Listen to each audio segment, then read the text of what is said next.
तर मी आता जस्ट शेतामध्ये आलोय. आमच्या शेतामध्ये म्हणजे काय पेरलंय, परत म्हशी किती आहेत, गायी किती आहेत, परत ते किती लिटर दूध देतात आणि आमचा पूर्ण शेतामध्ये आकड्याचा सेटअप कसा आहे, काय नाही, हे सर्व काही तुम्हाला आजच्या व्हिडिओमध्ये पाहायला मिळणार आहे.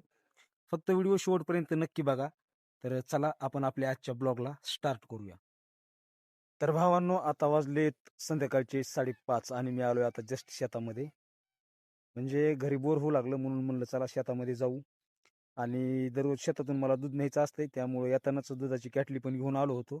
म्हणलं थोडा वेळ म्हणजे आपला टाइमपास पण होतंय आणि पुन्हा दूध काढलं की दूध पण घरी घेऊन जाता येते. तर आता आलोय शेतामध्ये. हे पाठीमागलचा आमचा आखाडा आहे आणि सोयाबीनमध्ये उभा टाकलोय. तर तुम्हाला थोडा संध्याकाळचा शेतातला लुक दाखवतो. बघा किती फ्रेश आणि प्रसन्न वातावरण आहे ते. तर हे दिसायलेला आमचा आखाडा. इथून पाठीमागलच्या व्हिडिओमध्ये मी तुम्हाला प्रत्येक व्हिडिओत आकडा दाखवलेलाच आहे. आणि हे सोयाबीन कसलंय वातावरण एक नंबर.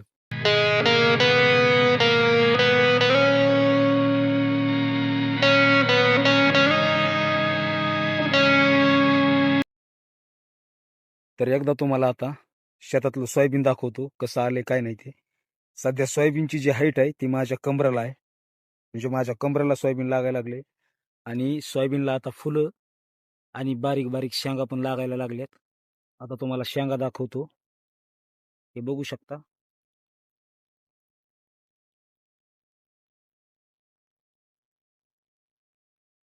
आणि पूर्ण सोयाबीनची ग्रोथ बघू शकता. एक लेवल आहे. पण आज 20 दिवस झालं पाऊस नाही, त्याच्यामुळं जे हलकं रान आहे तिथं सोयाबीन सुकायला लागले. आणि आता खरं तर आमच्या मराठवाड्यात म्हणजे बीड जिल्ह्यामध्ये पावसाची खूप गरज आहे. अजून 10-15 दिवस जर पाऊस नाही पडला किंवा 2-4 दिवसात पण पाऊस नाही पडला तर सोयाबीन पूर्ण सुकण्याच्या मार्गावर आहे. संध्याकाळचं वातावरण म्हणजे एकच नंबर असते शेतातलं. चांगले मोर पाखरं चिव चिव चिव चिव करतेत आणि एक नंबर म्हणजे वातावरण आहे. तर हे आमचा मेन रस्ता यायचा आणि ही माझी गाडी आहे बघू शकता, स्प्लेंडर. कॅटली घेऊन आलोय मी दूध घेऊन जाण्यासाठी. आणि इथं बघा 2 कारवडी बांधल्यात. परत हे इकडं गुळी होतं सोयाबीनचं, पावसाने भिजले त्यामुळे ते खराब झाले. आणि पलीकडे ते झाकलेला कडबा आहे चवळ्याखाली, म्हणजे गाई म्हशी ते टाकण्यासाठी चारा. बाकी हे इकडं म्हणजे काय ह्याला कडूळ म्हणतात आमच्या भाषेत. म्हशीला ते तर रोज कापून त्याची कडबाकुटी करून. तर पूर्ण असा व्ह्यू आहे. तर भावांनो, हे तर तुम्ही बघितलं सोयाबीन आकाडा बिकाडा. तर आता तुम्हाला एकदा गाई म्हशी दाखवतो. आता सध्या धारा काढायला चालू आहेत, संध्याकाळची टायमिंग आहे आणि धारा काढायचाच म्हणजे टाइम झालेला आहे. तर चला एकदा तुम्हाला गाई म्हशी ते दाखवतो. किती गाई आहेत, किती म्हशी आहेत, परत किती दूध देतात, हे सगळं व्हिडिओमध्ये तुम्हाला पुढं पाहायला भेटणार आहे. तर चला तुम्हाला दाखवतो. हे आमचा भाऊ आहे माऊली. भावांनो, सगळ्यात जास्त काम हेच करतंय. म्हशीली चारा, वैरण, पाणी जे काय असन सगळं काम करतंय आणि व्यवस्थित काळजी पण हेच घेतंय जास्त करून. बाकी एक जण आहे हो का, हे बसलेला इकडे. हे फक्त दूध ट्रान्सफर करायचं काम ह्याच्याकडे आणि बाकी हिंडायचं काम. तर आमचा माऊ, माऊली नाव आहे, आम्ही माऊ म्हणतो प्रेमानं. म्हणजे माझा चुलत भाऊ आहे. खूप कष्ट करतोय, सगळ्यात जास्त कष्ट माझ्यापेक्षा बी जास्त काम हेच करीत असेल. तर चला, बाकी हे बारलीचे बॅलर आहेत रिकामीच आहेत. आता गाडी येईल या खाली होऊन, ती मोजून घ्यावं लागते वाटतंय बारली बिरली काय आहे ते. बाकी हे 4-5 टोपले आहेत त्यांच्यासाठी. ह्याच्यामध्ये त्यांना खुराक पेंड बारली बिरली आणि इकडं कडबा कुट्टी पण आहे ही. 1 महिना झाला ह्या कडबा कुटीला आणून. वैरण जास्त वाटोळ करीत होती त्याच्यामुळे ही कडबा कुटी आणली. आता हिची किंमत तुम्हाला पुढच्या व्हिडिओमध्ये सांगतो. बाकी हे इकडे बघू शकता, 3 म्हशी 1 गाय. पलीकडे अजून 2-3 गायी आहेत. आता सध्या धारा काढायला चालू आहेत, त्याच्यामुळे मी तिकडे जाई नाही. कारण आपण गेल्यावर जनावर बिस्किटीत धार काढू देत नाहीत.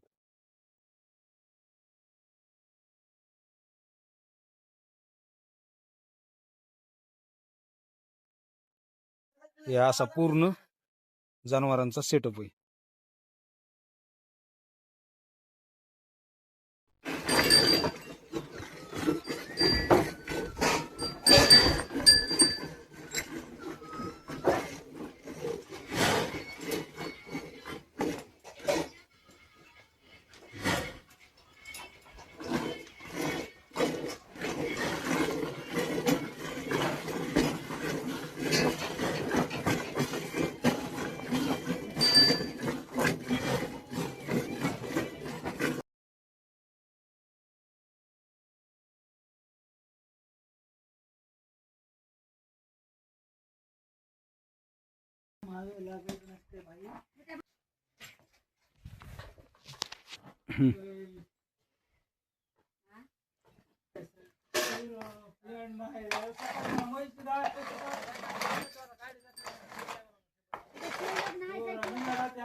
तर मंडळी टोटल दुधाच्या 5 गायी आहेत.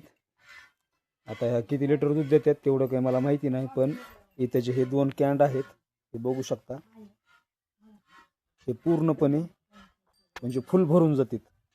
आता ह्याच्यामध्ये एक इथपर्यंत आलंय, जवळपास भरतच आलंय म्हणायचं. आणि बाकी ह्या 2-3 म्हशी आहेत हे बघू शकता. आता म्हशीची धार काढायला सध्या चालू आहे. आणि मी पण घरी खाण्यासाठी म्हशीचं दूध घेऊन जाण्यासाठी आलेलो आहे. तर चला. आणि हे बघू शकता हिरवगार शेत, इथं आखाडा आणि 1 नंबर वातावरण. समोरून आखाड्याचा हा असा सेटअप आहे आमच्या पूर्ण. ही आमची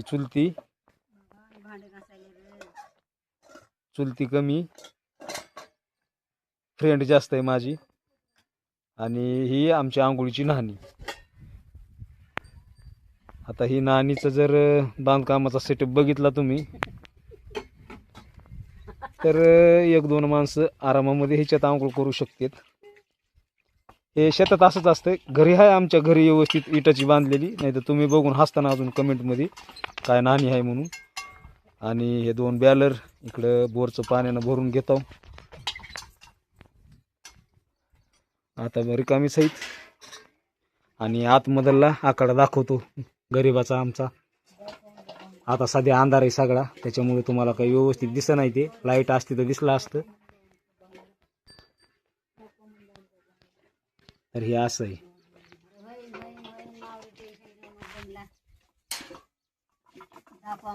आणि ही आमची चुलती, लय खतरनाक आहे.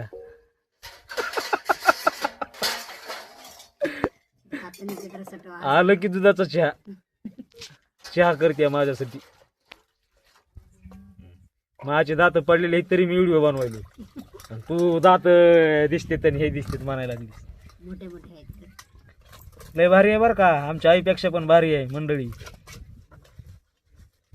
काळीज आहे आपलं, काळीज. तर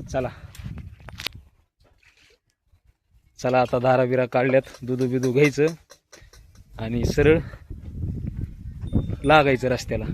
आता सध्या धार काढायची चालू आहे.